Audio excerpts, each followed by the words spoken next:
जी अभी उस चीज के ऊपर आएंगे जब हम जानते हैं कितने महान कलाकार थे।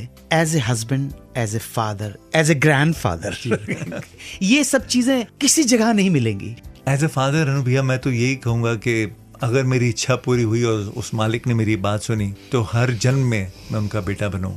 Not because of he was such a huge personality, और उस चीज का प्रभाव उन्होंने कभी अपनी जाति जीवन पर पड़ने ही नहीं दिया। इतनी सादगी, इतनी ह्यूमिलिटी, वो इतना कुछ सिखाते थे हमें हर रोज। मुझे लगता है शायद हमने स्कूल कॉलेज से कम सीखा हो, उनके हाव भाव, उनके तौर तरीकों से ही हमने बहुत कुछ सीखा। अपने आचरण से उन्होंने आपको सिखाया, ना कि भाषण देते हुए। सही बात है जी। उनकी कितनी मिसालें इंसान थे। अब जैसे कोई अच्छी रिकॉर्डिंग हो जानी, जरूरी नहीं कि वो बहुत बड़ी फिल्म का हो, जो मतलब कम नामचीन कंपोजर्स भी थे या जो आम जनता जिन्हें कम जानती थी, उनके भी बहुत से गाने ये बिना कोई शर्त के ये लोग रफी साहब और डैडी, इनकी तो बातें सुनी हुई होंगी आपने, बहुत ये उसमें खुशी महसूस करते थे। तो उनके बड़ा एक टिपिकल हैबिट था, क्वालिटीज होटल हमारे घर के बहुत नजदीक था जी। तो खाने पीने का शौक तो वही पंजाबी पंजाबी नहीं खाएगा तो फिर कौन खाएगा जी। तो उन्होंने वहीं से फोन करना, वो बैल साहब एक होते थे, बैल साहब मैं आ रहा हूँ फेमस रिकॉर्डिंग से, तो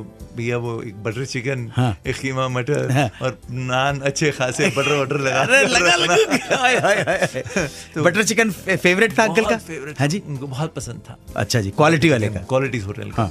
वो उन्होंने पैक करवा कर उन्होंने तैयार रखना पैकेट और लेकर घर आ जाते थे। हाँ जी। अब तब तक हम लोग स्कूल से लौट कर आए थे जी। और उन्होंने अपने रूम में बीच में उन्होंने रखना ये सब सामान। हाँ जी। और सब बच्चों को एक एक ग्राही अपने हाथ से पहले उन्होंने खिलानी, तब पहला वाला अपने मुंह में डाला। आंटी और अंकल के क्या थे? कभी झगड़ा, कभी उस तरह का? शांत दोनों के दोनों? मम्मी कैसी?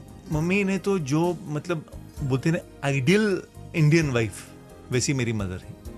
एब्सोल्युटली उन्होंने कभी एक मत्थे पर कभी उनके शिकन नहीं नजर आई। वो अच्छा वक्त हो, बुरा वक्त हो, चाहे वो प्रेसिडेंट ऑफ इंडिया को मिल रहे हों या चाहे किसी छोटे से घर में जाकर कहीं डैडी ने जाकर अपनी वो मिलकर आना हो, she was always the same by his side, like a pillar she was. Mummy uncle aunty की शादी कहाँ हुई थी? बॉम्बे में? बॉम्बे में ही हुई थी। तो दोनों अमृतसर के हैं, लेकिन दोनों के पेरेंट्स बॉम्बे में ही थे। यहीं पे हुई? मेरे नाना नहीं इधर थे और यहीं पर अरेंज मैरिज थी। अच्छा। तो उन्हें ये इजाजत नहीं थी अनु भैया कि वो देखें एक दूसरे को जी।